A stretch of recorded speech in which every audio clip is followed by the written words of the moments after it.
Buenas tardes, ¿cómo están? Bueno, verán que yo no tenía planeado subir a decir ninguna palabras, pero la verdad es que como vicedecana, en nombre del decano, del doctor Leandro Vergara, les quiero dar la bienvenida. Y personalmente manifestarles que tengo muchos motivos para estar muy feliz este día y en este momento y en esta circunstancia.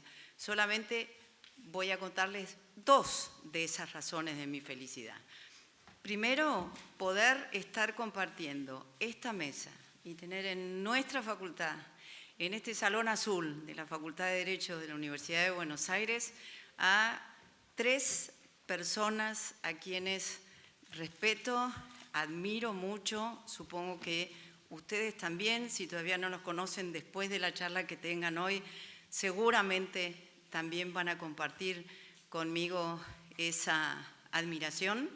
Admiración por quienes son, por su trayectoria, pero fundamentalmente por lo que hacen, por algo que todos queremos tanto y que es nuestra tierra, nuestro ambiente, nuestros recursos naturales, pero fundamentalmente al ser humano, como parte de la naturaleza, como parte fundamental de la naturaleza, como persona que interactúa con todos esos elementos condicionándolos en esta difícil era del antropoceno que estamos transitando, en la que el ser humano es el protagonista, pero no necesariamente el que está haciendo las cosas bien. Quien está modificando tantas cosas y después sufre las consecuencias. Primer motivo de alegría, de felicidad, poder estar compartiendo con ellos y escucharlos. Segundo motivo, como vicedecana y como titular emérita de esta facultad de la materia de recursos naturales y protección del ambiente, y como yo siempre digo que soy una estudiante crónica, porque me gusta estar siempre al día y aprendiendo, además compartir con ustedes que este es un encuentro en el que estamos compartiendo distintas áreas.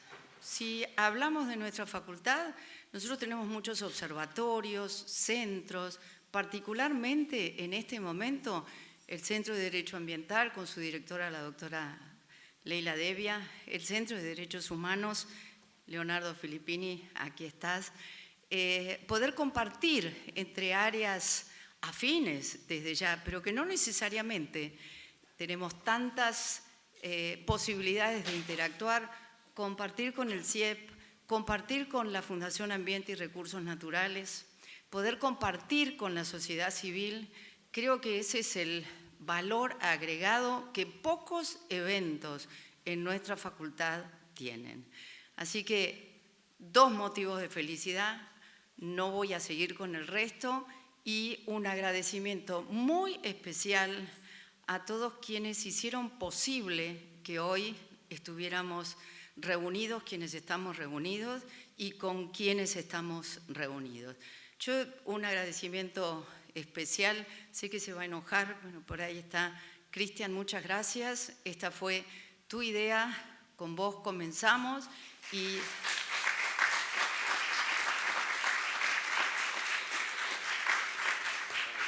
como les decía hace un rato, si nosotros hubiésemos querido combinar esto, no lo hubiésemos logrado. A veces la suerte también está de nuestro lado y es el caso. Bienvenidos, muchas gracias y a disfrutar lo que viene.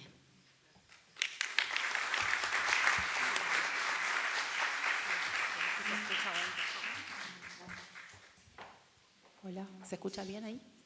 Bueno, qué lejos el micrófono, perdón, un minutito. Bueno, muchas gracias, Silvia. Bueno, también les vamos a dar entonces la bienvenida a este panel Desafíos y estrategias frente a la emergencia climática y la transición energética. Reflexiones sobre estándares internacionales y sobre la nueva opinión consultiva de la Corte Interamericana de Derechos Humanos. en el que tenemos el honor de conversar con Verónica Gómez, jueza de la Corte Interamericana de Derechos Humanos, Fernanda Oppenheim Cabrera, integrante del Grupo de Expertos de Empresas y Derechos Humanos de Naciones Unidas, y Javier Palumo, relator especial sobre derechos económicos, sociales, culturales, ambientales de la Comisión Interamericana de Derechos Humanos. Yo soy Pía Marchellani, de la Fundación Ambiente y Recursos Naturales, y junto a María José Alzari vamos a estar moderando este panel en una dinámica especial en las dos puntas, tratando de hacer esta conversación, llevarla a buen puerto. Seguro va a ser un excelente debate. María José. Muchas gracias, Pía. Yo soy María José Alzari, profesora de esta casa, de la cátedra de la doctora Devia. Y un poco comentarles, y siguiendo las palabras de la doctora Nona, el objetivo del por qué estamos hoy acá reuniéndonos para presentar panelistas de lujos. Ya vamos a tener la oportunidad de conversar con cada uno de ellos. Les agradecemos su presencia, agradecemos la presencia de todos ustedes, pero también es necesario señalar el esfuerzo de articulación de distintos centros, de distintas universidades, sistemas de protección de derechos humanos, organizaciones de la sociedad civil y academia para poder traer acá a nuestra casa de estudio este tema de suma relevancia que va cobrando importancia día a día en nuestros tiempos cada vez más complejos. Queremos agradecer especialmente a la doctora Silvia Nona y Leila Devia del Centro de Derecho Ambiental de esta facultad, a Leonardo Filippini del Centro de Derechos Humanos de la UBA, a Relaciones Institucionales y Comunicaciones también de esta Casa de Estudios, al Centro Internacional de Estudios Políticos de la Universidad de San Martín, a la Corte Interamericana de Derechos Humanos y a la Redesca, el Sistema Interamericano, y no menos importante también a otro mecanismo de experto de Naciones Unidas como es el Grupo de Trabajo de Empresas y Derechos Humanos. Por último, pero no menor, agradecerles especialmente a todo el equipo de FARM por haber puesto en marcha esta actividad, y en especial volvemos a agradecerle a Cristian la idea, a Cristian Fernández la idea de llevar a cabo esta actividad. ¿Ya? Sí. Bueno, y ahora sí, un poquito de contexto del debate. Sabemos de qué vamos a discutir hoy, ¿no? Sabemos que no es una novedad que estamos ante una emergencia climática como una de las dimensiones clave de esta triple crisis planetaria, que además interactúa con otras crisis múltiples, con una situación de policrisis. Año tras año estamos rompiendo récords globales de temperatura y emisión de gases de efecto invernadero, con el sector energético a la cabeza en términos de emisiones. América Latina y el Caribe es una de las regiones que menos contribuyó a esta crisis, y sin embargo se ve afectada severamente por ella, con inundaciones, incendios, fenómenos climáticos cada vez más frecuentes y extremos, y en Argentina tenemos numerosos ejemplos, solo para nombrar uno, como fue la inundación de Bahía Blanca, que encima, y además de pérdidas materiales, se perdieron 16 vidas humanas. Además, nuestras economías poseen enormes desafíos en cuanto a los equilibrios macroeconómicos, una elevada deuda y un espacio fiscal reducido que parece desafiar la capacidad de los estados para asegurar la transformación de los sistemas de producción, para mitigar y adaptarse a los impactos del cambio climático y contribuir al bienestar de las personas y los ecosistemas, especialmente para asegurar el disfrute de los derechos humanos y superar las brechas de implementación. Por otra parte, también países de América Latina y el Caribe son llamados a jugar un papel importante en la transición energética, porque cuentan con numerosas reservas de los ahora llamados minerales críticos, pero otros bienes ambientales como el litio y el cobre, que son clave en las tecnologías limpias. Pero a su vez nos plantea una serie de interrogantes para la región sobre cómo hacer para ir más allá de una visión solamente de crecimiento económico y atracción de inversiones, y en cambio avanzar hacia una propia transición energética y evitar los riesgos significativos a la naturaleza y a las personas. A medida que se acelera esta crisis climática y pese a que van surgiendo a nivel global negacionismos climáticos, la comunidad internacional sí reafirmó la urgencia de la transición justa y equitativa, lejos de los combustibles fósiles. Sin duda, la definición de rumbos a seguir puede ser diversas y complejos y no va a estar exentas de riesgos. Sin perjuicio de ello, es importante tomar definiciones que tengan en estos rumbos en consideración la mirada de los derechos humanos, donde la consideración de situaciones especiales de personas en vulnerabilidad sea un aspecto a considerar. Esto nos llama a que tanto los estados, las empresas, tengan una mirada en materia de encarar estos actuales desafíos globales y regionales con un enfoque, como decíamos, de derechos y también con esta mirada integradora entre un diálogo del derecho internacional de los derechos humanos y el Acuerdo de París. Este panel nos trae muchos interrogantes. Nos preguntamos sobre los desafíos que la crisis climática genera para nuestras economías, para nuestras sociedades y principalmente las oportunidades de transformación de las políticas públicas, con el respeto de los derechos humanos en su centro. Este gran desafío emerge en esta nueva opinión consultiva de la Corte Interamericana de Derechos Humanos que hoy vamos a estar comentando y en otros avances de estándares internacionales. ¿Cuáles son las claves que nos da el derecho, los instrumentos jurídicos y las herramientas para pensar estos desafíos actuales frente a la emergencia climática? Bueno, entonces le vamos a dar la palabra a la primera panelista, Verónica Gómez. Verónica Gómez es actualmente jueza de la Corte Interamericana de Derechos Humanos, es jurista argentina con amplia experiencia en áreas profesionales académicas vinculadas al derecho internacional de los derechos humanos, se desempeñó como especialista principal de la Comisión Interamericana de Derechos Humanos de la OEA, como asesora del Estado argentino en sus iniciativas ante el Consejo de Derechos Humanos de Naciones Unidas. Desde 2011 es profesora de la Universidad Nacional de San Martín y se desempeña como directora de educación de su Centro Internacional de Estudios Políticos, el CIEP.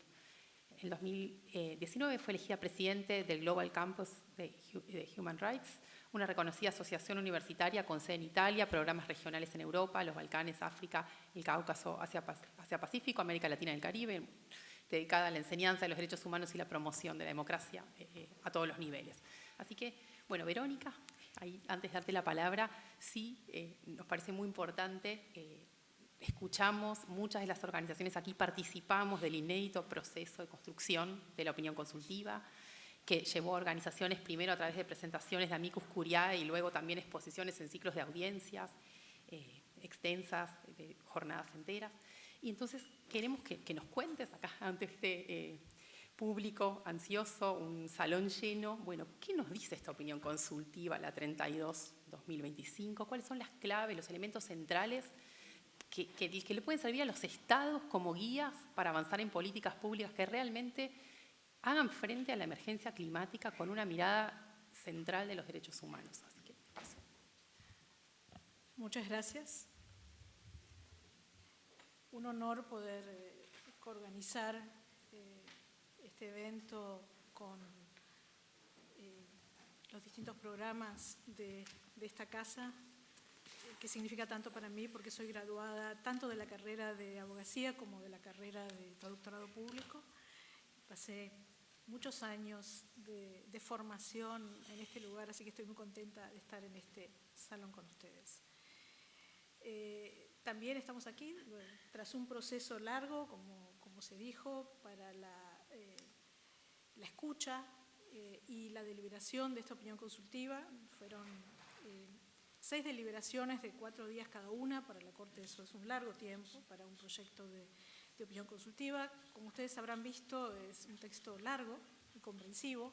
No puedo comentarlo todo, pero aquí, siguiendo la invitación que se me ha hecho, voy a traer algunos pocos elementos. Primero aparece este concepto del derecho a un clima sano, como un concepto integrante de la idea del derecho a un ambiente sano, que ya había sido identificado por la Corte Interamericana en una opinión consultiva anterior y también por la Asamblea General de Naciones Unidas. Por lo tanto, ya se lo considera consagrado como un derecho reconocido por el derecho internacional. Pero aquí la opinión consultiva, desde un punto de vista casi metodológico, escoge hacer referencia concreta a la cuestión del clima sano como un sistema libre de interferencias antropogénicas peligrosas que merece protección. ¿Por qué esto? Porque la opinión consultiva lo que propone es una integración entre las obligaciones internacionales de los Estados en materia de derechos humanos con las obligaciones también asumidas por tratados como el Acuerdo de París y también teniendo en cuenta principios del derecho ambiental y por lo tanto hace referencia a la cuestión de las metas. Y son metas que están ligadas a la cuestión climática. Y por lo tanto, la Corte hace esta escogencia de tomar una definición sobre el derecho a un clima sano, de diferenciarlo del derecho a un medio ambiente sano, a pesar de que conceptualmente en realidad es imposible escindirlos. Y después vamos a hablar por qué. Esta presentación tiene que ser breve, solamente 20 minutos, entonces van a haber 10 minutos de blanco y negro y después van a haber 10 minutos de color, y ahí todo se va a entender un poco más. Pero por ahora vamos por el blanco y negro. A ver. No. A ver, ahí estamos. No, perdón, estoy luchando con la...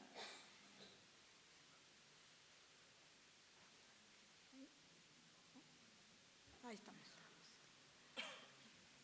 Un concepto importante en este sentido dentro de la opinión consultiva es el concepto de debida diligencia reforzada. Tomó gran parte de las discusiones, la escucha durante las audiencias, el abordaje de la cuestión de la debida diligencia.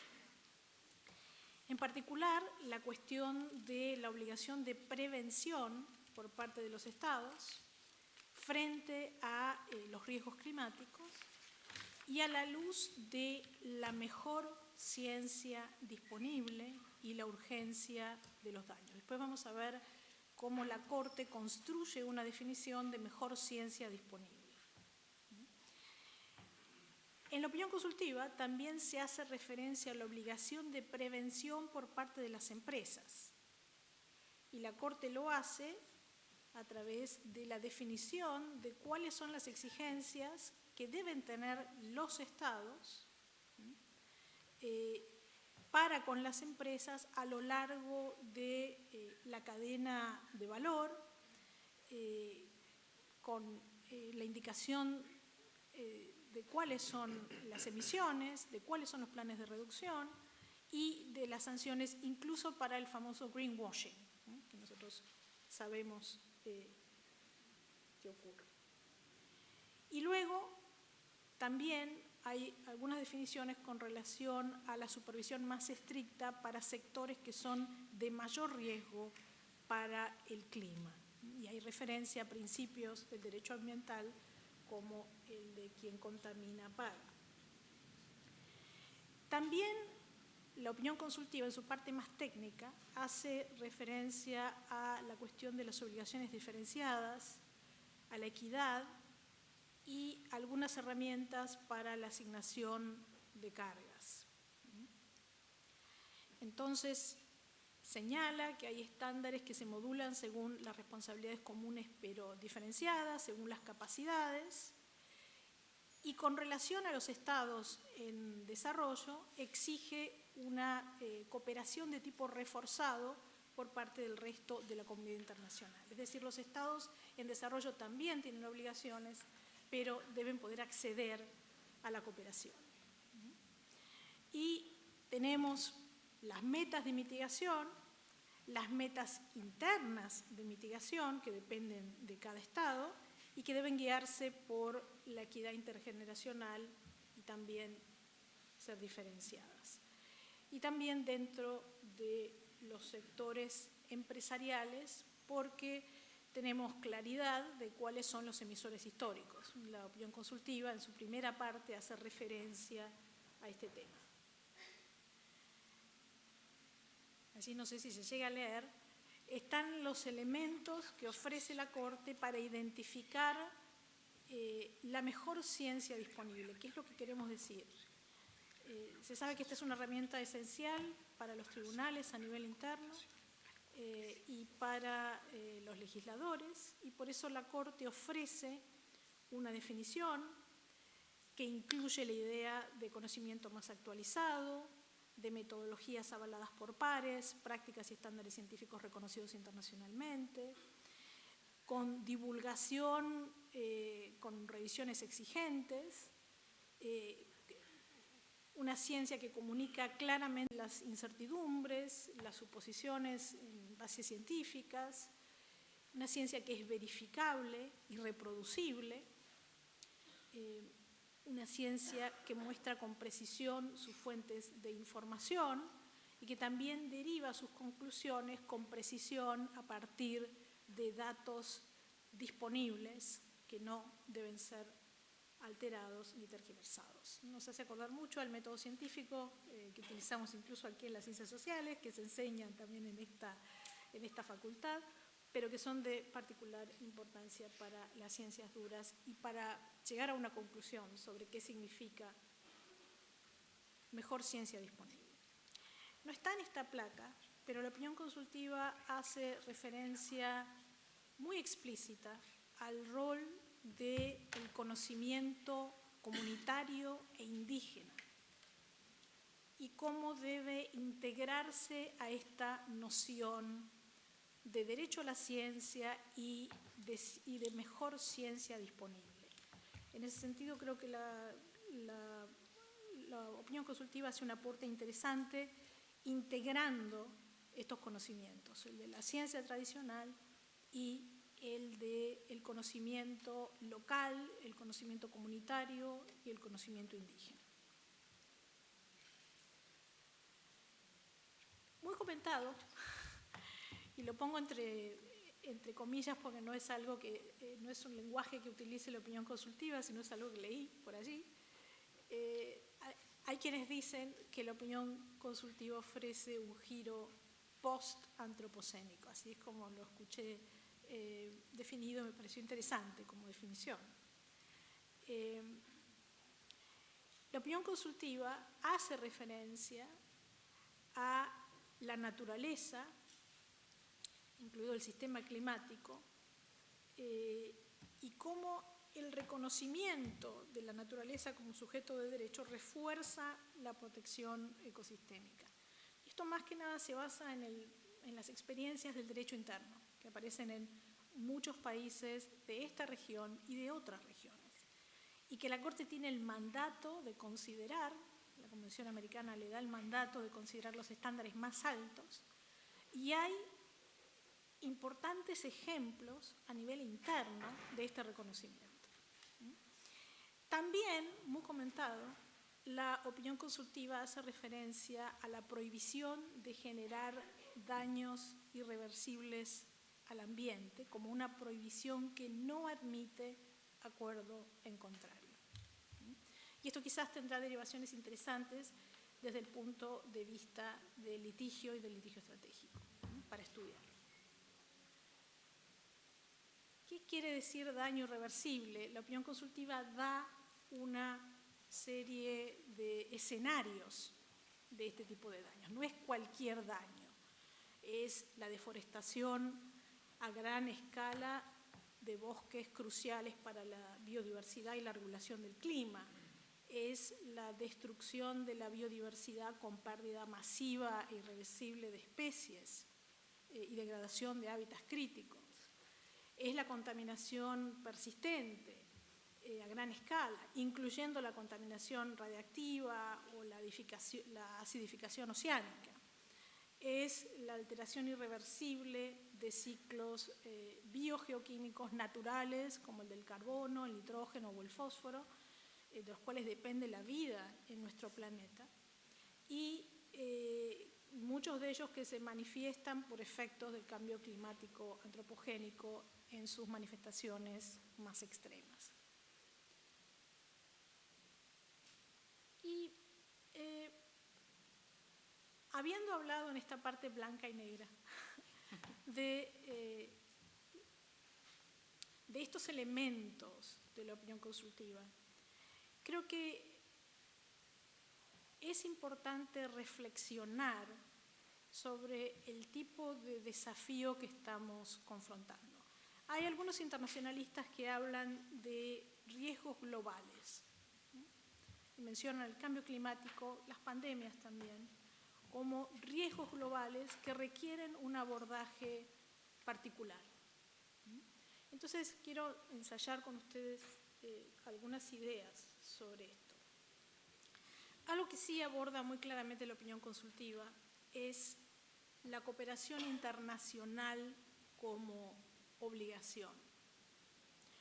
Cuando un consorcio de profesoras europeas trajo este tema durante las audiencias, me pareció curioso que abordaran este tema, había otros grupos que traían otros elementos, y luego quedó totalmente claro que un elemento tan clásico del derecho internacional como la cooperación es central, y concebir esta cooperación internacional como obligatoria, y quizás incluir otros actores de la comunidad internacional, es esencial a esta discusión. Esto también nos lleva a repensar el multilateralismo que en este momento se encuentra particularmente bajo ataque. Un segundo elemento es la cuestión del enfoque intergeneracional. Mucho se habla del impacto a largo plazo, de lo que la crisis climática significa para una persona adulta mayor, lo que significa para alguien de una generación intermedia y lo que significa para las generaciones jóvenes y las generaciones por venir. Y creo que estamos en un momento de crisis en términos de la comunicación de estos desafíos existenciales. Creo que esto es palpable en las generaciones más jóvenes. El discurso apocalíptico sobre el cambio climático y además sobre otro desafío existencial, que es el de la inteligencia artificial, ha hecho que en los últimos años las personas jóvenes, niños, adolescentes, se retraigan frente a este problema. Sé que esta es una reflexión para un sociólogo y no para una abogada como yo, pero el desafío que sigue es el de la interdisciplina, que creo que es el más importante cuando abordamos estos temas. Y es innegable que estamos en un momento de crisis con relación a la comunicación de la crisis climática y de lo que significa. Y este es un tema que tenemos que trabajar.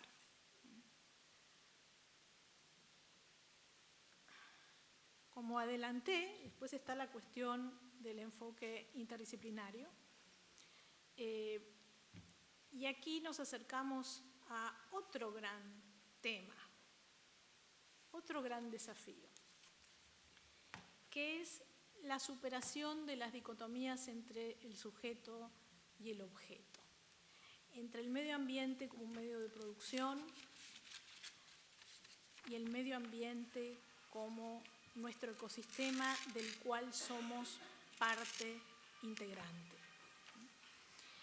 Este enfoque interdisciplinario nos alienta a integrar la historia, la cultura, la ciencia y la tecnología, la política y el derecho. Es muy complejo abordar estos problemas como compartimentos estancos, simplemente porque somos integrantes de nuestro ecosistema. Estamos poblados por microorganismos, sin los cuales nuestra salud es imposible, no puede prosperar. Nuestra atmósfera, de la cual dependemos, no es solamente una combinación de gases, es una combinación de virus y bacterias. La atmósfera es bacteriana. Nuestras fuentes de agua son finitas. La salubridad de esas fuentes de agua dependen de microorganismos y de todos los integrantes de las especies de nuestro planeta. Muy importante comprender esto. En esta versión del planeta, el planeta ya ha tenido 4 eventos de extinción masiva. Nosotros somos el 4º intento de especies por habitar este planeta. Y es importante comprender este contexto. Quería ahora pasar al color. Y el color tiene que ver con la transformación de paradigmas, a los cuales los abogados son particularmente renuentes a esto. Pero es un momento muy importante en este sentido. Y hemos tenido otros momentos similares no hace tanto. Entonces yo quería recordarles a 2 personas que ustedes conocen. Seguramente reconocen este caballero del colegio. Este caballero es Alexander von Humboldt. No hay otra persona en la historia de la humanidad que haya tenido más ríos, montañas, corrientes marinas, calles, plazas, parques nombradas a su nombre. Una de las figuras más importantes nació a mediados del siglo XVIII. Generó lo que es la geografía biológica. Hizo mediciones que nadie antes había hecho en la historia de la ciencia. Las hizo principalmente en América Latina, en lugares como el Ecuador, pero en muchos otros lugares de América Latina. Era un gran experto en América Latina. Y quiero, además tuvo una vida larga, murió a los 89 años. Además de inspirar a abogados, políticos, inspiraba a artistas que capturaron todos los climas, como es el objeto de esta pintura, un pintor americano, Churches se llamaba, que pintó este paisaje en el Ecuador, con la idea, primero lo exhibió en Nueva York, la gente pagaba para ver este paisaje, una pintura gigante, y luego intentó enviárselo, pero murió Humboldt antes de poder recibirlo, a los 89 años, murió 48 horas después de haber terminado el último volumen de su gran obra, el libro Cosmos, que tenía 5 volúmenes, y murió 48 horas después de haberlo mandado al editor, el último volumen. Y después tenemos otra figura muy importante que ustedes también conocen, que es Charles Darwin. Y estoy nombrando europeos que hicieron su trabajo en América Latina, porque tenemos poco conocimiento de los naturalistas indígenas de nuestro continente. Pero estas personas, Darwin y Humboldt, tuvieron un rol muy importante en replantear la idea de la naturaleza. No solamente de mapearla, sino que la resignificaron, al punto de que Darwin logró mover a parte de la sociedad de estas ideas de poligenismo que sustentaban la idea de que las personas de distintas razas no eran iguales y que tenían distintos orígenes, que algunos descendían de Adán y Eva y otros no, que no tenían un origen común, y eso era utilizado para justificar la esclavitud durante el siglo XIX. Entonces, el trabajo científico de Humboldt y el trabajo científico de Darwin abonaron a ideas tan fundamentales como la igualdad entre las personas y generaron un importantísimo cambio de paradigma para la humanidad. Entonces la pregunta es,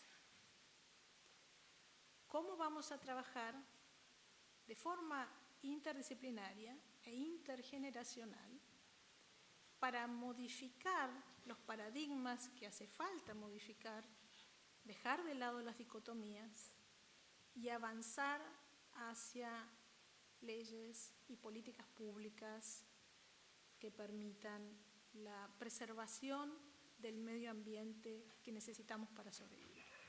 Gracias.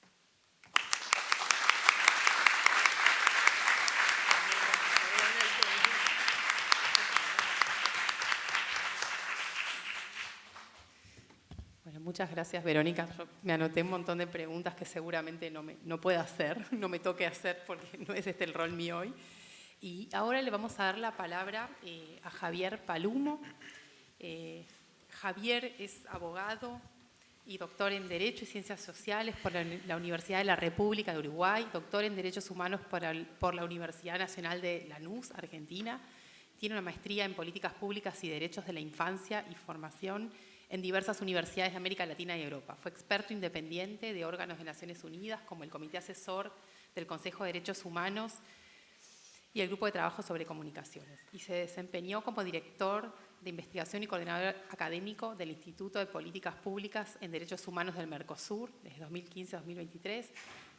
Tiene más de 20 años de experiencia en derechos humanos, especialmente en DESCA, y trabajó en el ámbito académico, gubernamental, de la sociedad civil y organismos internacionales, con foco en políticas públicas y derechos de la infancia y de las mujeres. Bueno, Javier, aquí una pregunta también para vos.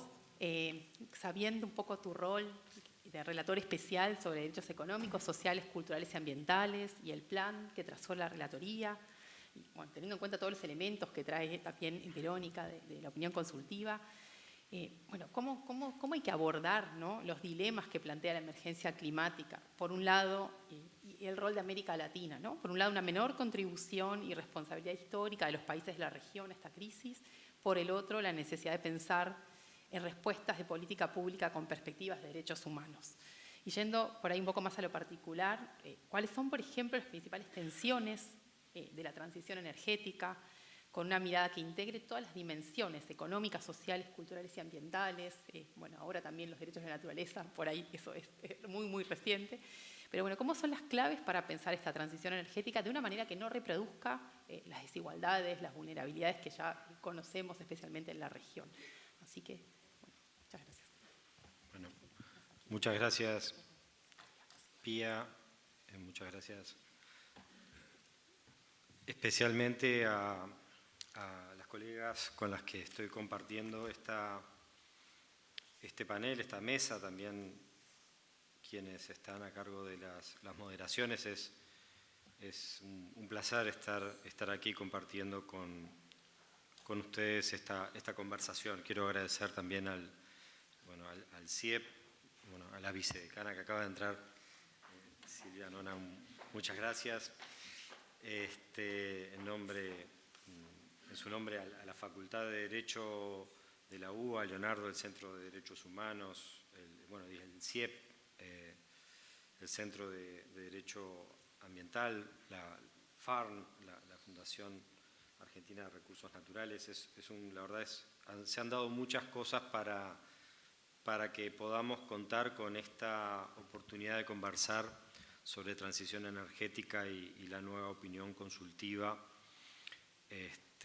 Yo voy a hablar en mi calidad de relator especial sobre derechos económicos, sociales, culturales y ambientales de la Comisión Interamericana de Derechos Humanos, la REDESCA, desde una región que vive los impactos más duros de la crisis climática y donde las decisiones que de alguna forma se vayan tomando en el presente tendrán consecuencias de largo plazo en derechos humanos y también inclusive en democracia. Un aspecto muy interesante de la opinión consultiva es los párrafos en donde relaciona el tema climático con el tema democracia. Es una opinión consultiva muy rica en muchas cuestiones. Yo voy a sobrevolar algunas de esas cuestiones y apenas las voy a poder señalar porque son pocos los minutos. Creo también que es una opinión consultiva muy valiente, que toma algunos riesgos, unos cuantos riesgos, que van a dar lugar a debates muy, muy importantes y que la explicación de esta valentía excede de alguna manera a esta opinión consultiva y a esta Corte Interamericana de Derechos Humanos, sino que tiene un vínculo muy fuerte con ciertas, llamémosle, características del pensamiento jurídico latinoamericano, interamericano, ¿no? Estamos hablando de que tenemos un continente que en el año 88, en el Protocolo de San Salvador, reconoció en norma vinculante el derecho al medio ambiente sano, y que eso sucedió en Naciones Unidas ayer, por decirlo de alguna manera, y que en Europa todavía ni siquiera sucedió. Entonces estamos hablando de un continente que fue colonizado y que tuvo como pobladores, y tiene como pobladores aún, a comunidades, pueblos indígenas que se caracterizan culturalmente como pueblos que no se pueden concebir y no se conciben a sí mismos, sino es con la naturaleza, con sus recursos. Por eso es tan importante y se explica solo de alguna manera, teniendo en cuenta la tradición de nuestro continente, esto de que tengamos una Corte Interamericana de Derechos Humanos que postula, que da algunos de estos saltos y que toma determinados riesgos en términos de reconocer un nuevo derecho, como el derecho al clima sano, comenzar a desarrollar la idea de la naturaleza como sujeto de derechos, reconceptualizar la idea de los principios erga omnes en el derecho internacional y generar algunos estándares específicos vinculados a la debida diligencia reforzada y al desarrollo progresivo de los derechos económicos, sociales, culturales y ambientales. Y es una opinión consultiva clave en un momento en el cual nos encontramos en un proceso que lo leí en algún artículo de alguna académica anglosajona y que me parece muy interesante, un proceso de ambientalización de los derechos humanos, utiliza esa expresión, que yo la he robado, y que da cuenta de una cierta tensión, una tensión, que me parece que esta opinión consultiva es clave a la hora de poder pensarla, que es la existencia de un derecho internacional ambiental que tiene muchas décadas, unas cuantas décadas, que tiene muchos tratados fragmentados, específicos, de los cuales el Acuerdo de París es uno de ellos, ¿no? Pero tenemos también la diversidad biológica con su propio derecho internacional de la diversidad biológica, contaminación también con sus propios textos claves en contaminación, lo que da cuenta de una voluntad de los estados de abordar estas cuestiones desde la perspectiva del multilateralismo desde hace muchos años, pero también da cuenta de una voluntad de los estados de no querer hacerlo claramente estableciendo obligaciones, son escasas las obligaciones, sin establecer mecanismos fuertes de supervisión y sin establecer mecanismos fuertes de exigibilidad, ¿no? Derecho internacional ambiental en el cual no hay cortes y en donde los estados se han sentido mucho más cómodos hablando de metas y de COPs que de sistemas de protección, obligaciones, garantías y cortes. Y un mundo que no puede seguir esperando tanto éxito del multilateralismo, por decirlo de alguna manera, o que no puede seguir esperando tantos fracasos del multilateralismo, por decirlo de la otra.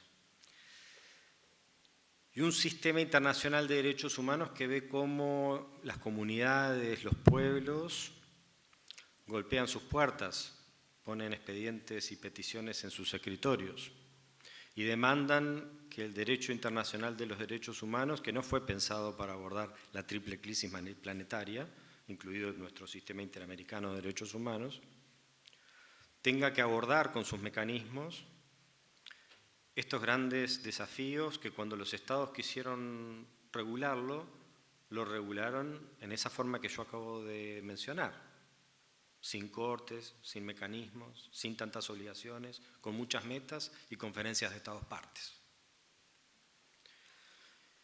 Esta sentencia a mí me parece una sentencia clave porque le está diciendo de alguna manera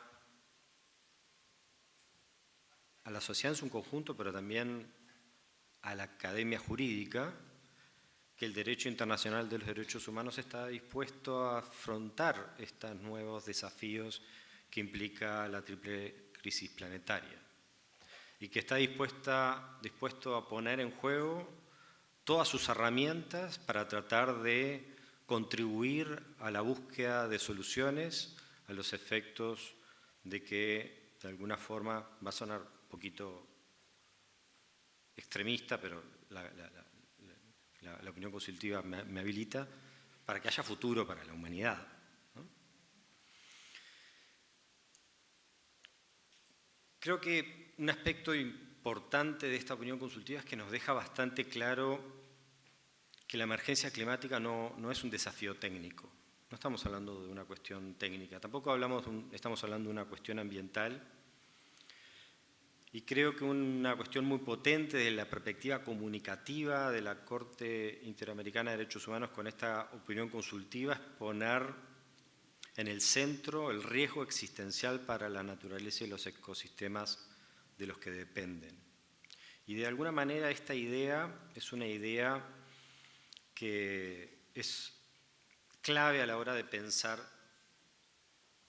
todos estos desarrollos que de alguna manera implican ciertos riesgos, tanto el reconocimiento de un derecho autónomo al clima sano, como el tema de la naturaleza como sujeto de derecho, o la prohibición de causar daños ambientales irreversibles como una norma imperativa.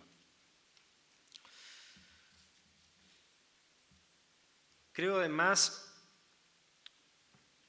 que la Corte con esta opinión consultiva nos permite o genera la oportunidad de dotar de contenido normativo a ciertos discursos vinculados a la justicia climática regional o justicia climática con clave regional, sobre todo basada en el reconocimiento de asimetrías históricas, la supernombrada que nuestra región no ha sido la región de las grandes emisiones en términos globales, pero sí ha sido una región que concentra territorios de sacrificio, donde convive la degradación ambiental, la desigualdad, la violencia contra las comunidades y especialmente con las personas defensoras del medio ambiente y especialmente las comunidades indígenas y pueblos indígenas que defienden sus territorios y sus recursos.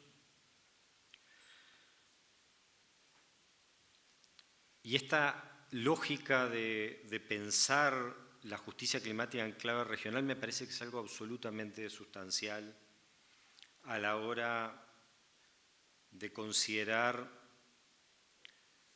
a esta voz como una voz potente dentro de un escenario de discusión de los temas de emergencia climática, en donde existe una fuerte asimetría, en donde los países del sur global y específicamente América Latina y el Caribe tienen una voz que enfrenta múltiples desafíos a la hora de las negociaciones en estos ámbitos multilaterales donde los estados han decidido que se discutan los temas vinculados a la contaminación,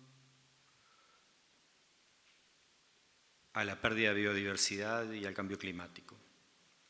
Creo que es una opinión consultiva que va a representar un salto hacia adelante y que va a permitir abordar algunos aspectos de forma mucho más solvente, sobre todo si los estados la toman en cuenta a la hora de dar determinadas peleas, planteando que determinadas soluciones no son una solución de conveniencia y negociación en el marco de conferencias de estados partes, sino que son una cuestión que tiene que ver con el respeto a los derechos humanos y el respeto a la dignidad humana, respeto de la sobrevivencia de alguna forma de nuestra especie.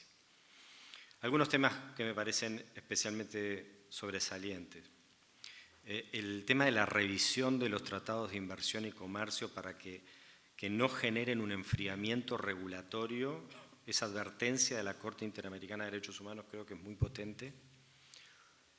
Muchos de los países de nuestra región enfrentan riesgos muy importantes para su economía y desarrollo si toman decisiones que implican protección de sus recursos naturales en detrimento de intereses de grandes inversores internacionales que están beneficiados por tratados bilaterales de protección de inversiones, que no se deciden en tribunales, sino que no se deciden en tribunales jurisdiccionales, sino que se terminan decidiendo en tribunales arbitrales donde no se les exige a los árbitros conocimiento en derecho internacional de los derechos humanos, sino en derecho internacional privado y del arbitraje.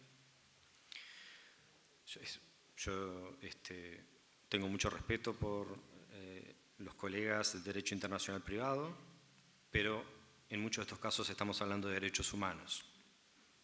Entonces, debería existir también una exigencia de cierta versación y consideración en derecho internacional de los derechos humanos. El tema de la rendición de cuentas empresarial efectiva, eso creo que es un tema clave. El tema de la participación efectiva de las comunidades en las tomas de decisiones es fundamental. La forma en la cual la Corte dialoga con los estándares interamericanos de larga data sobre aspectos procedimentales, derechos de acceso, el acuerdo de Escazú. Es imposible no mencionar al acuerdo de Escazú, la potencia que tiene el acuerdo de Escazú con el diálogo con esta opinión consultiva de la Corte Interamericana de Derechos Humanos, acuerdo de Escazú que ha llegado con una forma muy eficiente a los países anglófonos del Caribe. Creo que son 9 países anglófonos del Caribe que lo han ratificado, y de ese grupo de países creo que 1 o 2 ha ratificado la Convención Americana y ha aceptado la competencia contenciosa de la Corte. O sea que de alguna manera este juego de estos dos textos nos permite llegar a regiones de una forma muy eficiente. Creo también, bueno, me queda 1 minuto, así que voy a ir cerrando. Algunas cuestiones básicas. Justicia intergeneracional, el enfoque intergeneracional lo presentó la jueza Verónica Gómez de una forma muy precisa. No voy a hacer una referencia más amplia a eso.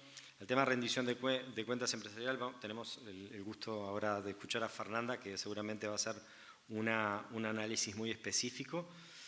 Me gustaría, de alguna manera, profundizar un poco en la idea de equidad fiscal y financiera detrás de algunas consideraciones que realiza la Corte Interamericana de Derechos Humanos, sobre todo desde la perspectiva de que los beneficios de la transición se distribuyan justamente, ¿no? Y que los incentivos públicos se alineen con los derechos humanos. Creo que esta opinión consultiva nos permite pensar que puede existir otra transición energética posible. Yo he escuchado muchas veces a comunidades, pueblos afectados por el extractivismo de los minerales críticos de la transición o por las grandes obras de infraestructura necesarias para la transición energética, plantear: no queremos la transición energética, ¿no? O no queremos la extracción de los minerales críticos. La transición energética, de acuerdo a la mejor ciencia disponible, es necesaria, porque abandonar los combustibles fósiles tiene como segundo capítulo, o como una parte del mismo capítulo, de la transición energética. El tema es que necesitamos que otra transición energética sea posible. Y necesitamos esa transición justa y esa transición que distribuya recursos.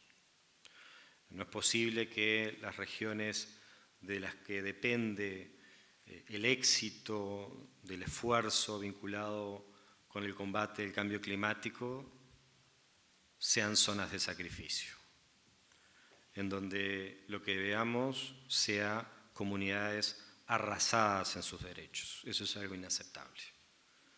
Nadie tiene la obligación de cargar con esta responsabilidad poniendo en juego su vida, sus recursos naturales, su cultura, su historia, de la forma en la que en algunos casos comienza a vislumbrarse e inclusive se está documentando.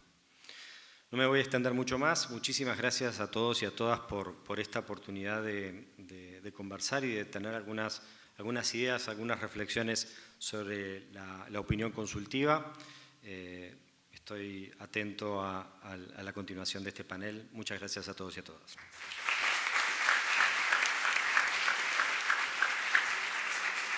Muchas gracias Javier. Vamos a seguir con Fernanda. Fernanda Hoppenheim Cabrera es especialista en temas de derechos humanos y empresas. Con más de 2 décadas de trabajo en derechos humanos, justicia económica y de género, en los últimos 15 años se ha centrado en impulsar la rendición de cuentas de las empresas y las instituciones financieras en estas materias, liderando procesos de investigación, trabajo comunitario e incidencia internacional. Es experta independiente de Naciones Unidas, miembro del Grupo de Trabajo sobre Empresas y Derechos Humanos, codirectora del proyecto sobre Organización, Desarrollo, Educación e Investigación. Fernanda es consejera de las organizaciones Earth Rights International, SOMO, All Out y asesora para la Fundación para el Premio Internacional de Empresas y Derechos Humanos. Es docente invitada en la Universidad de Stanford, de Zúrich, del País Vasco y en la Universidad Iberoamericana de México, entre otros varios espacios. Fernanda, estuvimos escuchando dos enfoques, 2 miradas, en donde el rol de las empresas aparece como uno de los ejes claves. En estos contextos complejos de cuestionamientos en materia de crisis climáticas, de cuestionamientos en materia de la gran agenda de la sostenibilidad, principalmente en una región con los impactos y con las características que tiene la región latinoamericana. ¿Cuál es el rol de las empresas en la adaptación y en la mitigación al cambio climático? ¿Cómo deben enfrentar este momento y sostener sus compromisos en materia del respeto de los derechos humanos con este enfoque o en este contexto de cambio climático? Y un tema que aparece reiteradamente en la opinión de la Corte, los desafíos de la debida diligencia para las empresas. Bueno, muchas gracias. ¿Esto está encendido nomás? Sí. Bueno, buenas noches a todas, a todos, a todes. Qué gusto estar aquí. Soy la nueva abogada del grupo, para ponerle un poco de color interdisciplinar a la discusión y también para dar cuenta de que no todas las personas que trabajamos derechos humanos lo hacemos desde el derecho como, digamos, como grado profesional, aunque obviamente abrevamos del derecho y trabajamos con colegas abogados. Bueno, primero inicio agradeciendo mucho a la Facultad de Derecho de la UBA por recibirnos en este recinto tan bonito, a la doctora Silvia Nona, a la doctora Leila Devia, al doctor Leonardo Filippini y a mis colegas, por supuesto, a la jueza Verónica Gómez, al relator Javier Palumo y a nuestras moderadoras, al equipo de FARN que nos ha apoyado un montón y a todas las instituciones involucradas en este evento. De verdad es un gusto estar aquí. Quería empezar haciendo algunas consideraciones generales, iniciales, sobre la responsabilidad de las empresas con los derechos humanos, ¿no? Para quienes quizás no trabajan tanto el tema de empresas y derechos humanos, tal vez se preguntarán por qué aparecen las empresas en la opinión consultiva. Digo, más allá de que las comunidades lo viven en su vida cotidiana, el impacto de las empresas, pero ¿cómo llegamos aquí? A que una opinión de una Corte de Derechos Humanos hable de la responsabilidad también de las empresas, además, por supuesto, de las obligaciones estatales. Creo que es importante traer entonces a la mesa los principios rectores de Naciones Unidas de Empresas y Derechos Humanos, que fueron adoptados en 2011 por el Consejo de Derechos Humanos de la ONU y que es actualmente el estándar internacional más ampliamente reconocido en la materia. Y que es importante resaltar también que no crea obligaciones nuevas, sino que organiza obligaciones existentes para los estados en materia de protección a los derechos humanos. Y también establece claramente las responsabilidades de las empresas. Justamente nos da herramientas nuevas para exigir que las empresas respeten los derechos humanos y rindan cuentas, reparen cuando es necesario. La otra cuestión importante a considerar de los principios rectores es que cubren todos los derechos internacionalmente reconocidos. Esto es muy importante porque se ha generado mucho debate, por ejemplo, con el sector privado, de si la materia ambiental está o no, digamos, contemplada en sus responsabilidades. Y por supuesto, como dijo Javier, bien tarde llegó el Sistema Universal a reconocer en 2022 el derecho humano a un ambiente sano, limpio y sostenible, pero en otros, digamos, marcos regionales, por supuesto el interamericano siendo el primero en el 88, el africano siendo el segundo, ya estaba reconocido, además de en aproximadamente 80 constituciones nacionales de países miembros de Naciones Unidas, ¿no? Entonces eso también es importante, porque cuando hablamos de derechos humanos y empresas o de la debida diligencia en derechos humanos, está contemplado el tema del derecho a un ambiente sano y por supuesto que esta innovación que trae la Corte con el derecho a un clima sano también entra, digamos, a jugar en este sentido. Bueno, están todas las empresas contempladas, si bien por supuesto la aplicación no es igual a una empresa pequeña o mediana que a una empresa transnacional con operación en 100 países, y ahí es donde hay que hacer los ajustes, pero esta responsabilidad de respeto de los derechos humanos es para todas. El otro punto importante es que es el enfoque preventivo, que creo que aquí también en la opinión consultiva aparece muy fuertemente, y lo que también aparece en los principios rectores y desde el grupo de trabajo hemos también subrayado de forma sustantiva es la importancia de la remediación. Es decir, cuando ocurre un daño de derechos humanos, incluyendo un daño ambiental, una afectación al clima en este caso sería, se debe buscar algún tipo de vía de remediación. Sabemos que desafortunadamente en temas ambientales no se restaura en general nunca al lugar original previo al daño, ¿no? Previo a la afectación, pero sí se deben buscar mecanismos para restaurar lo más posible ese derecho vulnerado. Y creo que ahí vale la pena también conectarlo con la debida diligencia, que también es algo que aparece nombrado por la opinión consultiva, tanto la debida diligencia reforzada para los estados como la debida diligencia que los estados deben regular para que las empresas cumplan, ¿no?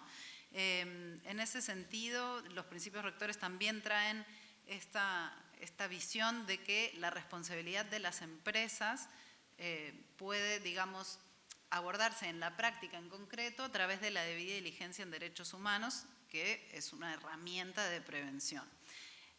También es importante decir que en estas expectativas de responsabilidad de las empresas frente a los derechos humanos que se establecen, se habla claramente de que es una responsabilidad independiente que tienen las empresas. Quisiera subrayar con negritas, subrayado, itálicas y todos los colores que pueda, que esta responsabilidad es independiente de la voluntad o capacidad del Estado de garantizar los derechos humanos. Es decir, que una empresa no puede decir aquí no se regula o el Estado no fiscaliza o, bueno, en todas las jurisdicciones hay reglas diferentes, sino que debe tener estándares lo más homogéneos posibles, por supuesto para cumplir con la ley, pero para ir más allá de la ley cuando la ley no protege los derechos o están protegidos en el papel, pero en la práctica son vulnerados. Esto me parece clave, ¿no? Y creo que el uso de la debida diligencia como herramienta que permite identificar esos posibles impactos a derechos humanos, prevenirlos, mitigar aquellos que no sean 100% prevenibles y abordarlos, es una herramienta muy útil, pero no es el fin, sino es el camino, ¿no? O sea, el objetivo es que las empresas cumplan con esta responsabilidad independiente y usen la debida diligencia como un instrumento. Una cosa muy interesante es que la debida diligencia reforzada, digamos, desde el grupo de trabajo la habíamos hasta el momento, hasta la semana pasada, pensado o discutido para las empresas, desde los principios rectores, por supuesto, en los contextos de conflicto, ¿no? De conflicto armado, de presencia de grupos criminales, etcétera, cuando las empresas tienen que realizar una debida diligencia doblemente reforzada para evitar no solo los impactos de sus operaciones, sino contribuir a un conflicto en curso, ¿no? Empeorar la situación en un contexto de conflicto. Y me parece interesantísimo, uno, que se use este concepto para los estados, por supuesto, pero dos, que se use en el contexto de la emergencia climática, que también es un contexto donde hay conflictividad socioambiental, ¿no? Entonces, es otra forma de mirar esta conflictividad que me parece bien interesante e intentaré exportar para las empresas también en el contexto de la emergencia climática, no solo del conflicto armado. Entonces, bueno, nada más para destacar algunos elementos de la opinión consultiva, algunos ya fueron mencionados por mis colegas, pero que me parece fundamental, además de esta innovación de la debida diligencia reforzada en este contexto. Por supuesto, darle la bienvenida a la recomendación de que se regule o este llamado que hace la opinión consultiva de que los estados regulen y supervisen digamos, el actuar empresarial y la debida diligencia en derechos humanos. Esto es algo que también venimos diciendo que es muy necesario y seguimos nos sumamos a ese exhorto. Creo que también se refuerza la responsabilidad de las empresas de respetar el derecho a un ambiente sano a través de este establecimiento, ¿no?, de la obligación de no generar daños irreversibles al clima y al ambiente como un límite inquebrantable, ¿no?, que también ojalá podamos ver aplicado a las empresas, ¿no?, y que el Estado, por supuesto, asegure que esto se haga efectivo. Creo que en ese sentido las empresas más que nunca tienen que sostener sus compromisos en derechos humanos, en ambiente y en no contribuir a la emergencia climática de forma negativa, sino contribuir a las soluciones y cumplir con su responsabilidad de respeto, ¿no?, a los derechos humanos, implementando estas medidas de prevención. La otra cosa importante que observamos en la opinión consultiva es el tema de la coherencia política de los estados para abordar la emergencia climática, ¿no? Y ahí entra, por ejemplo, todo lo relativo a los tratados de inversión. De hecho, la opinión consultiva lo menciona como tal: la inversión extranjera, el financiamiento y el comercio internacional. Agregaría las expectativas que se establecen a las empresas, y creo que en ese sentido la revisión de los tratados de libre comercio existentes, pero sobre todo en los nuevos tratados que se están negociando y acuerdos de inversión como Mercosur-Unión Europea, por ejemplo, en el contexto actual, va a ser muy importante que se consideren estas cuestiones de derechos humanos y del derecho a un clima sano. En ese sentido, también recordar que América Latina es la región, América Latina y el Caribe, que más está demandada en el CIADI. En 2023, el 23% de los nuevos casos frente a este tribunal de arbitraje de controversias entre Estado e inversor fue de América Latina y el Caribe. En el caso de Argentina hay 7 casos abiertos por 2.500 millones de dólares en un país altamente endeudado que si perdiera cualquiera de esos 7 casos no tiene cómo pagarlo, seamos honestos. Entonces, creo que eso también es muy importante y lo trae la opinión consultiva de forma muy clara. También en los principios rectores hablamos, o quienes trabajamos en empresas y derechos humanos, lo tomamos de allí, de una combinación inteligente de medidas para abordar estas problemáticas, ¿no? Y creo que de alguna manera la Corte también lo trae en la opinión consultiva al hablar de que los estados tomen o desarrollen medidas legislativas y de otro tipo, ¿no?, políticas públicas, por ejemplo, para que las empresas domiciliadas en su jurisdicción o que actúen en su territorio tomen estas medidas de prevención, ¿no? Y eso me parece clave también porque habla de una responsabilidad extraterritorial de las empresas en sus operaciones. Y también habla de empresas públicas y privadas, y esto es clave, y también es algo que hemos trabajado quienes estamos en el ámbito de empresas y derechos humanos.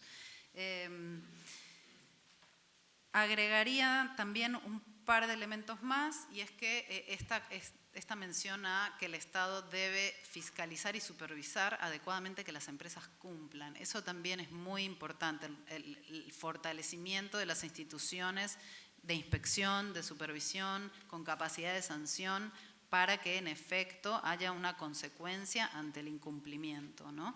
Y la mejora de los procesos de estudio de impacto ambiental con enfoque climático también me parece fundamental.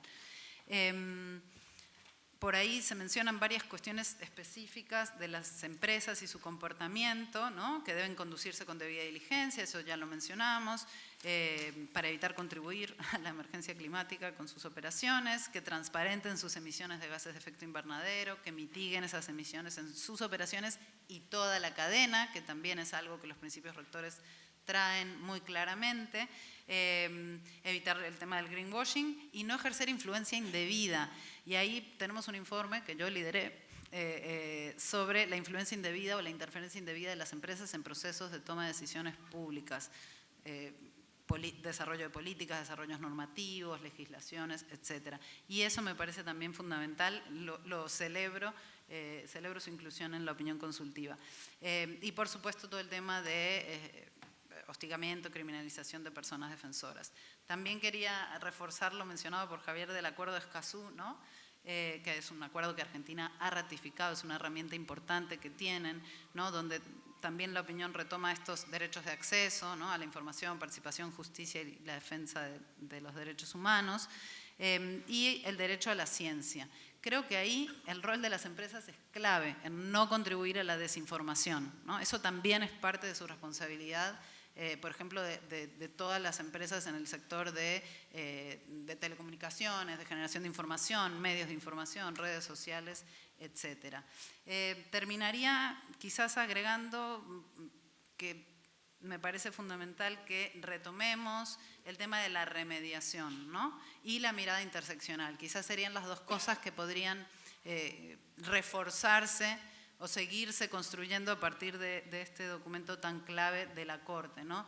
Esa mirada que considera las experiencias diferentes y específicas de grupos y personas en mayor riesgo, ¿no? Los pueblos indígenas, las comunidades campesinas, las personas racializadas, en movilidad humana, con discapacidad, mujeres, infancias, personas LGBTIQ+.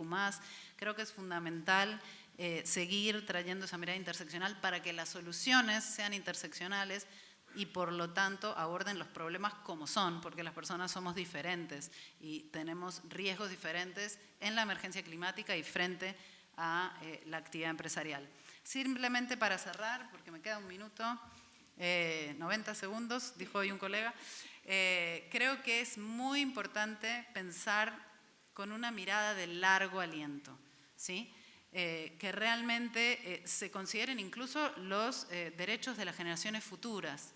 Ahora hay unos principios de Maastricht, que no son los de obligaciones extraterritoriales, son los otros, los de las generaciones futuras, y creo que eso es muy importante. Las empresas no pueden tener una mirada cortoplacista regida solamente por su margen de ganancia, y ahí tenemos un problema de diseño. Mientras tengan el deber fiduciario de darle el mayor margen de ganancia a sus accionistas, a sus inversionistas, vamos a tener un problema, y ahí es donde viene el cambio de paradigma y pensar el rediseño, cómo rediseñamos el modelo de negocios para que la prevención de riesgos en derechos humanos, para que esto que hoy son externalidades, que están por fuera del modelo de negocios, sean internalidades, digamos, sean parte integral del modelo de negocios y las empresas los consideren en sus operaciones desde el diseño. Y creo que ahí es un cambio de paradigma muy importante, que no es fácil, pero creo que se puede lograr. Hace 150 años el paradigma de negocios era tener personas esclavas, y eso cambió, por lo menos en la ley.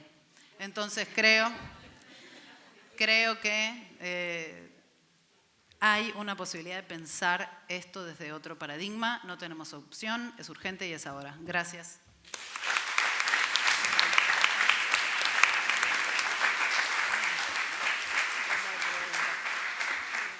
Muchísimas gracias, Fernanda. Nos dejaste con un mandato a seguir interesante para todos y todas. Bueno, vamos a abrir a preguntas.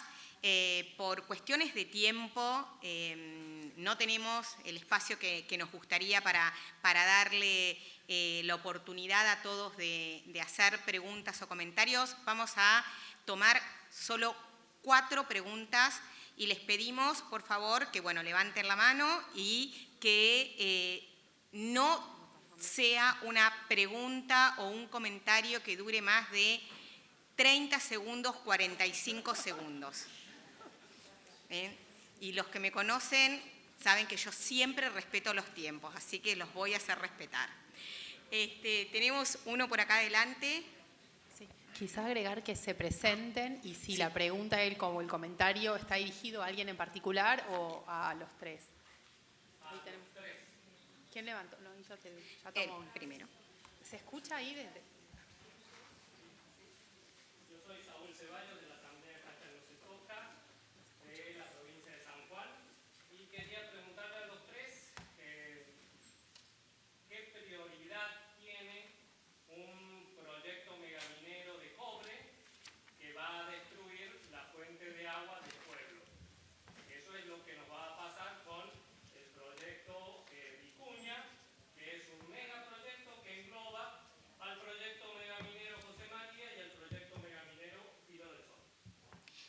Muchísimas gracias. Tomamos... Sí.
Muchas gracias.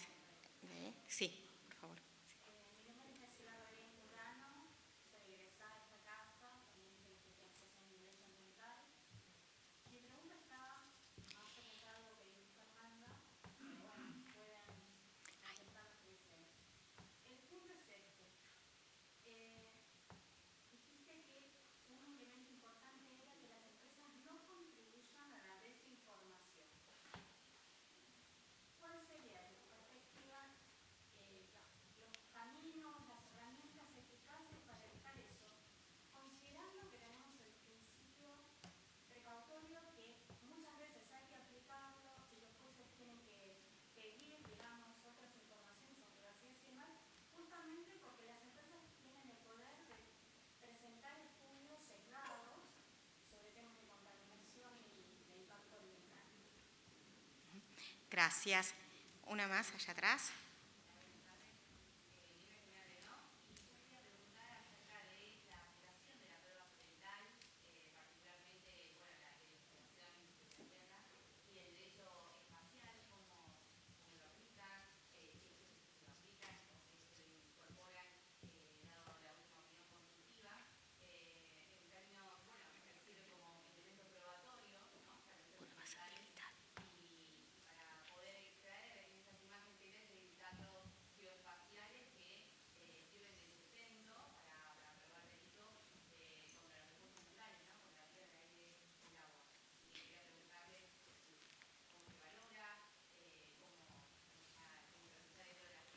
Bien, gracias y perdón, pero nunca sigo las reglas que pongo. Pero viene bien, entonces una más y después vemos si llegamos a hacer otra ronda más. Ya sé que me queda allá y acá, pero bueno. Sí.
Gracias.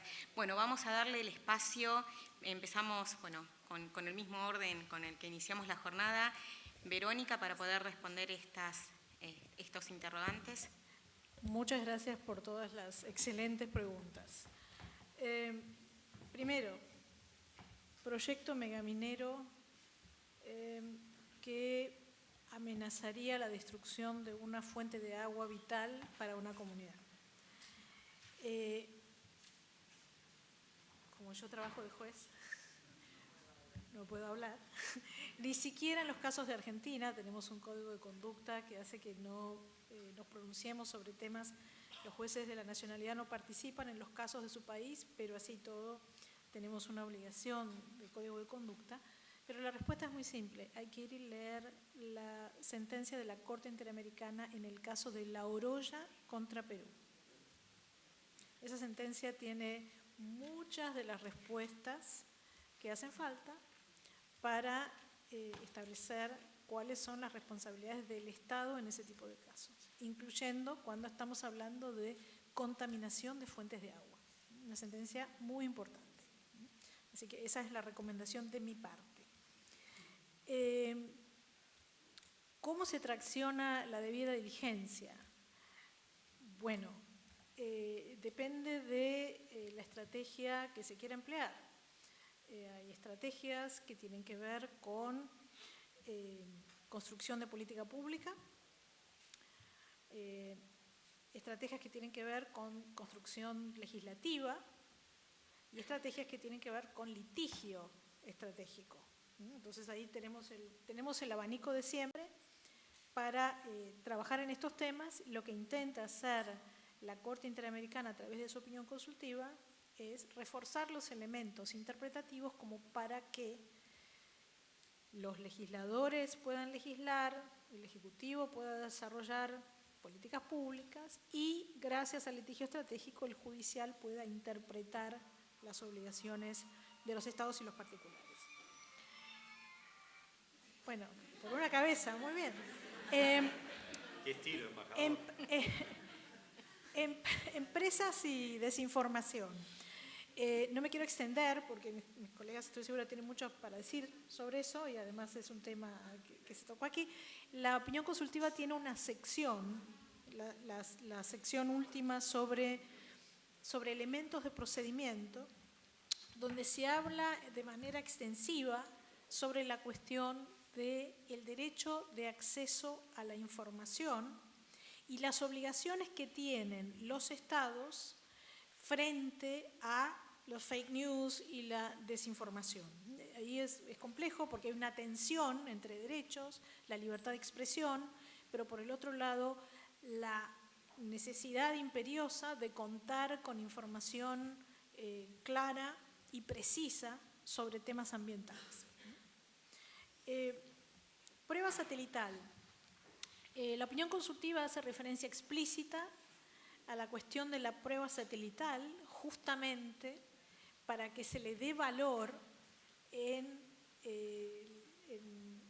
los procesos judiciales involucrando cuestiones ambientales. También para que se la utilicen en términos de prevención.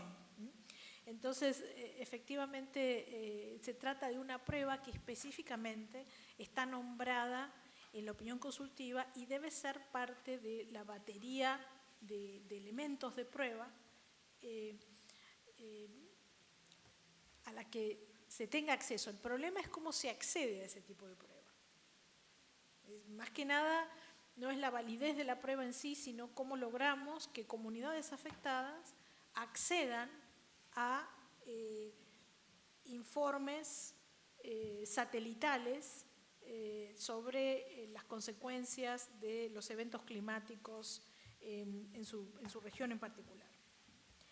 La última pregunta es mi pregunta favorita. ¿Qué valor tiene la OCE para trabajar en políticas públicas? ¿Es vinculante? No. Bueno, ahí habrá quien alegue que las opiniones consultivas no son vinculantes.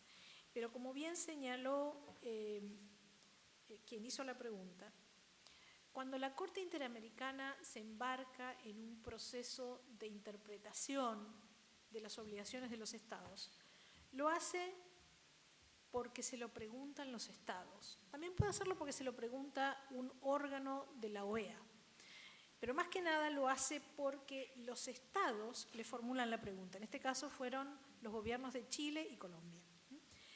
Entonces, Primero, se trata de una inquietud que los mismos Estados miembros de la OEA están acercando a la Corte. Segundo, es un proceso muy participativo y democrático, donde pueden participar todas las personas, pero además pueden participar todos los Estados miembros. Esta es una opinión consultiva donde participaron muchos Estados miembros de la OEA y hasta otros estados de la comunidad internacional, incluyendo Tuvalu, que fue el impulsor principal de la opinión consultiva ante la Corte Internacional de Justicia, que va a ser notificada creo que el 23 de julio. Además, la Corte Interamericana de Derechos Humanos, además de señalar en su propia interpretación de la Convención, que el rol que tiene es el de interpretar la Convención y otros tratados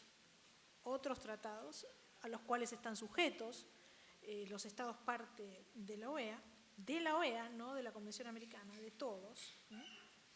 Además de eso, la Corte ha establecido que las opiniones consultivas hacen parte del control de convencionalidad que recae sobre los jueces a nivel interno.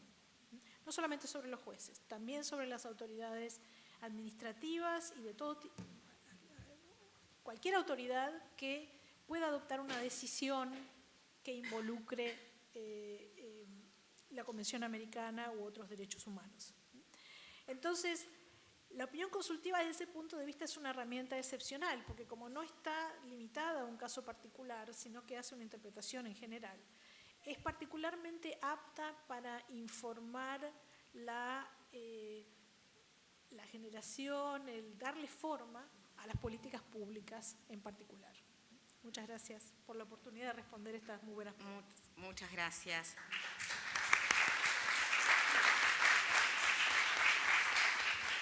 Javier. Sí, muchas gracias por las preguntas. Voy a contestar algunas de ellas. Por razón de tiempo y también porque no me tengo que dar aludido por todas. Una que me pareció especialmente interesante es la que hace referencia a los planes de empresas y derechos humanos. Yo he dicho ya varias veces que nuestra región, si algo ha hecho, es avanzar en agendas programáticas, los planes, y que la agenda de norma legal vinculante, de estándares que establezca debida diligencia, procedimientos, es una cuestión que es un debe.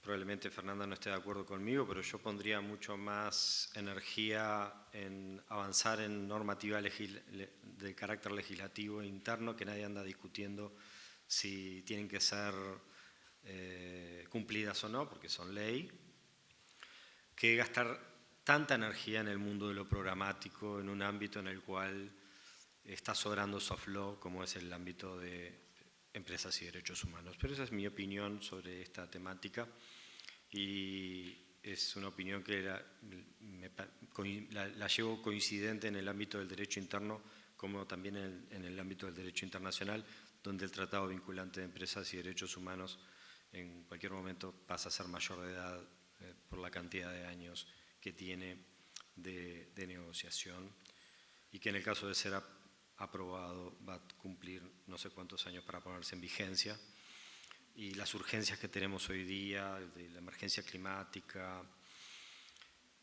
la pérdida de biodiversidad, la contaminación están exigiendo algún tipo de camino más rápido y eso nos estaría dando en varios escenarios de negociación en el ámbito multilateral. La segunda pregunta que me parece especialmente interesante responder es la que tiene relación con la obligación de las empresas a no contribuir a la desinformación.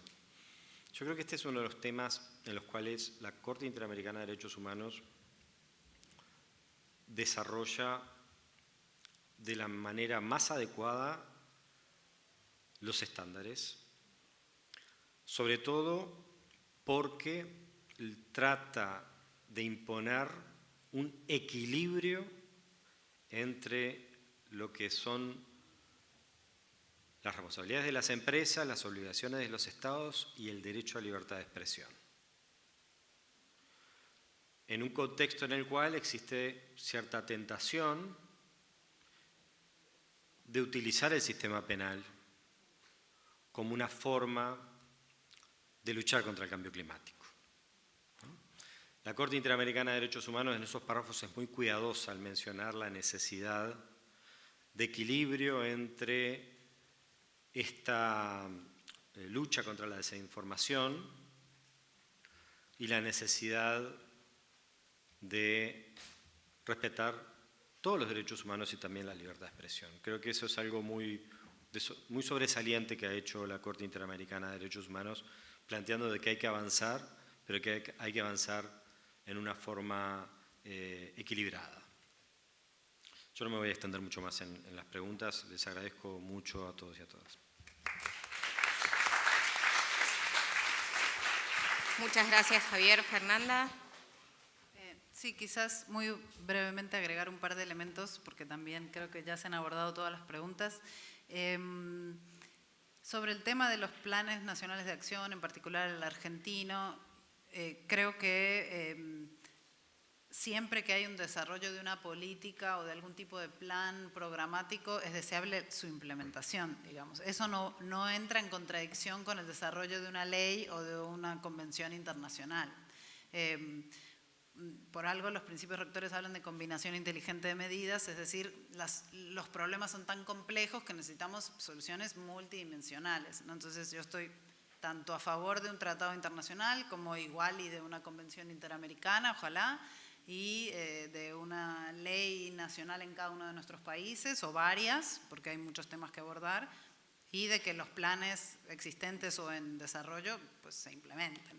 Entonces, creo que es un poco como un desperdicio, por decir coloquialmente, que haya un plan que esté, digamos, por ahí sin utilizarse de forma que contribuya a abordar los problemas. Entonces, un poco el llamado sería, pues sí, a retomar eso e implementar lo que haga sentido en el contexto actual dentro de ese plan que pues está ahí en algún cajón, ¿no? Entonces, sería interesante ver si se puede desempolvar un poco e implementar algunos elementos al menos. Sobre el tema de las empresas y la desinformación, solo quería hacer una puntualización porque entendí que a la colega también le interesaba en particular el tema de los estudios ambientales sesgados, si entendí correctamente. Entonces, creo que ahí el fortalecimiento de las instituciones que hacen la revisión y aprobación de, por ejemplo, los estudios de impacto ambiental es clave, ¿no? O sea, ahí es donde la capacidad de supervisión y fiscalización y eventual sanción o revocación de permisos de las instituciones públicas, digamos, de la autoridad competente, es clave. Entonces creo que eso es una herramienta eficaz, es para empezar fortalecer a las, digamos, oficinas que revisan eso para que realmente den cuenta de cuán precisa es esa información, si necesitan más información, si las medidas de mitigación propuestas son, digamos, coherentes con respecto a los riesgos identificados, etcétera. Y eventualmente puede haber terceros independientes también que hagan una auditoría independiente, que también eso sería interesante.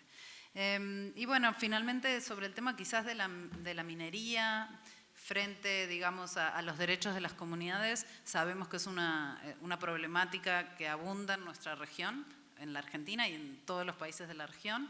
También nuestra región ha sido identificada como en los últimos análisis, tengo por aquí el dato, permítanme que lo abra para decirles la fuente, como la región que más prospección de extracción de minerales críticos tiene y que en 2030 va a ser la región principalmente en términos de outputs mineros. No se van a procesar aquí ni el cobre ni el litio, mayoritariamente, una proporción sí, se van a procesar posiblemente en China y en otros países asiáticos, pero se van a extraer de acá, de aquí a 5 años.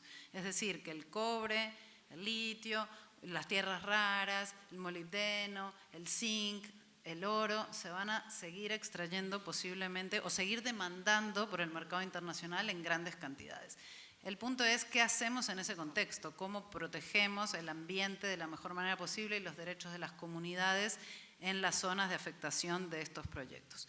Y esa es una tensión que no hemos logrado resolver como sociedad y no sé cómo vamos a resolver en un contexto de gran demanda de los países industrializados, que son los que van a usar esos minerales, para su sostenibilidad, digamos, no se van a usar mayoritariamente acá. Entonces, no tengo una respuesta, creo que la respuesta la tenemos que construir en colectivo, como sociedades. Gracias.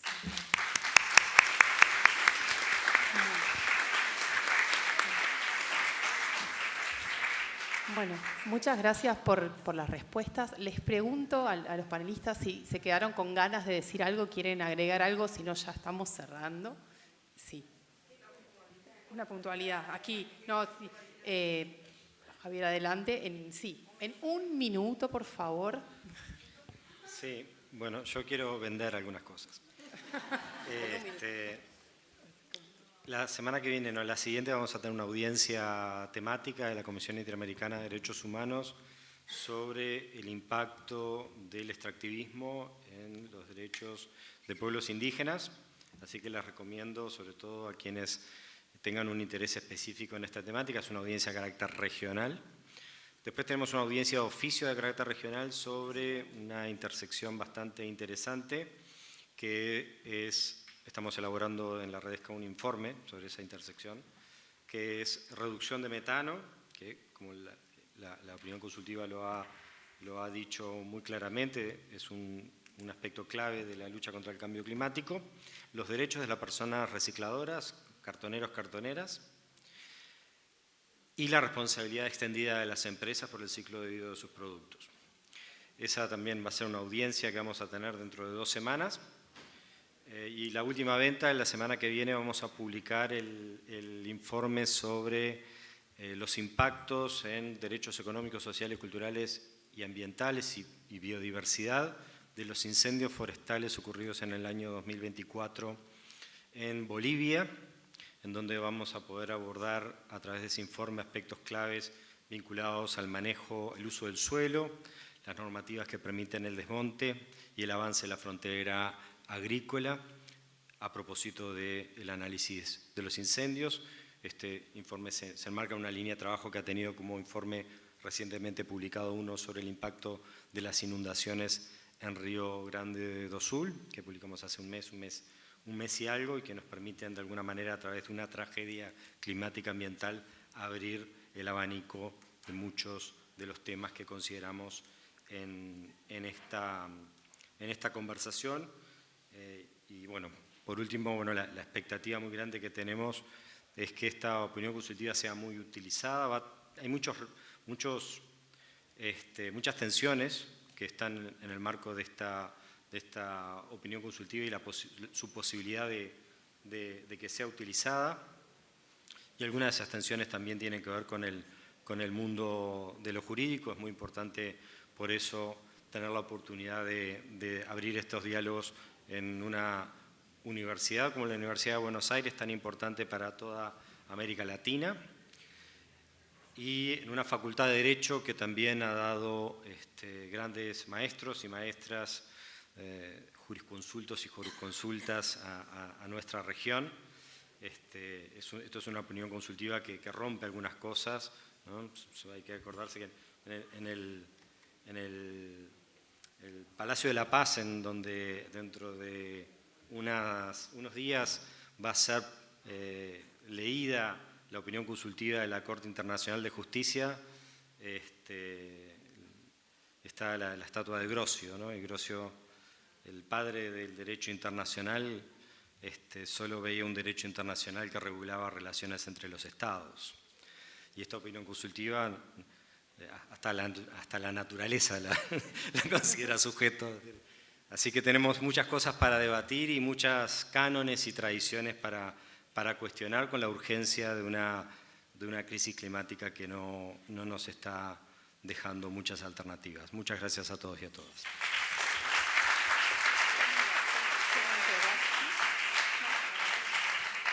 Bueno, muy rápidamente, solo compartirles también algunos de los trabajos en esta materia que hemos hecho desde el grupo de trabajo. La web no es lo más fácil del mundo de manejar, es mejor googlear, les digo genuinamente.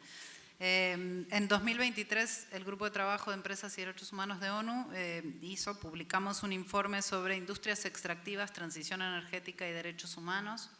En ese mismo año también publicamos una nota informativa específicamente sobre cambio climático, empresas y derechos humanos. Y para el próximo año estamos preparando una nota informativa sobre pueblos indígenas y derecho a la consulta previa, libre e informada en el contexto de distintas industrias, y un informe temático sobre agronegocios y derechos humanos. Entonces, bueno, todo esto está como vinculado a esta temática, y también les recomiendo consultar el informe que se va a presentar a la Asamblea General de Naciones Unidas en octubre por parte de la relatora de cambio climático, que es sobre minerales críticos y energías renovables. Entonces, eso también va a ser un aporte bien interesante. Que creo que es fundamental. Y finalmente, un llamado también a los y las docentes de Derecho y estudiantes, que es que ojalá también, si aquí se forman abogadas, abogados, que vayan a trabajar en empresas el día de mañana, que sean, personas formadas con perspectiva de derechos humanos, con perspectiva ambiental, para realmente guiar a... Gracias. Bueno, y que trabajen con sociólogas realmente para poder ir cambiando el modelo de negocios desde adentro, también con las áreas jurídicas de las empresas. Gracias.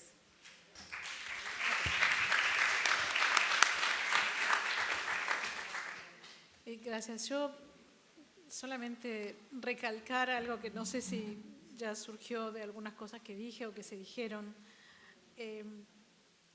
Tenemos un continente con una historia muy particular, ¿no? Tenemos 500 años de extracción, esa ha sido la factura de la historia de los últimos 500 años del continente. Seguramente vieron los ganadores del Premio Nobel en Economía el año pasado, son unos estudiosos que explicaron por qué las sociedades basadas en la extracción en realidad terminan prosperando mucho menos que otras sociedades más basadas en el trabajo. Ellos hicieron esa demostración a partir de una obra muy interesante que ganó el Premio Nobel de Economía el año pasado. Entonces eso tiene que llevarnos a reflexionar sobre nuestro continente, que tiene valores increíbles, que tiene los últimos 200 años de historia han sido extraordinarios.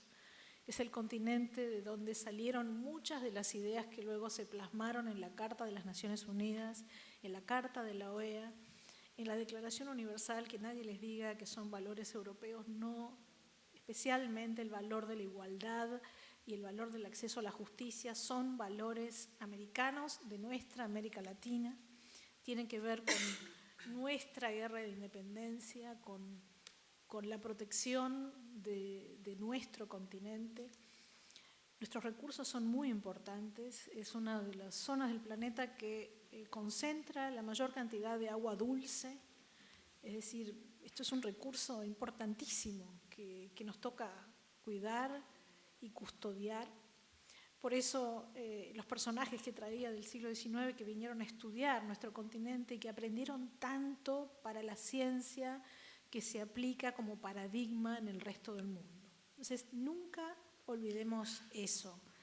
La historia importante que tenemos, fuimos los primeros estados nacionales modernos. Hemos hecho una contribución muy importante al derecho internacional durante la primera parte del siglo XX y en la segunda. Necesitamos contratos sociales más fuertes, más conocimiento, más educación y más dirección para cuidar de nuestros ecosistemas compartidos. Estamos en una posición, siempre lo hemos estado, privilegiadas. Un tratado como el Tratado de Tlatelolco, que nos ha hecho una zona libre de armas nucleares, es un ejemplo de lo que nosotros podemos lograr. Tenemos grandes desafíos frente nuestro, así que cambiemos los paradigmas para mejor. Gracias.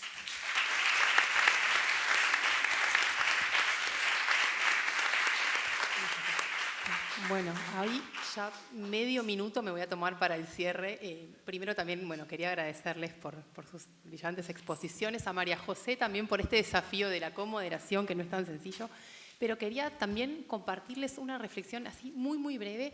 Nosotros acá, como organización de sociedad civil en Argentina, venimos hace 2 años con numerosos desafíos.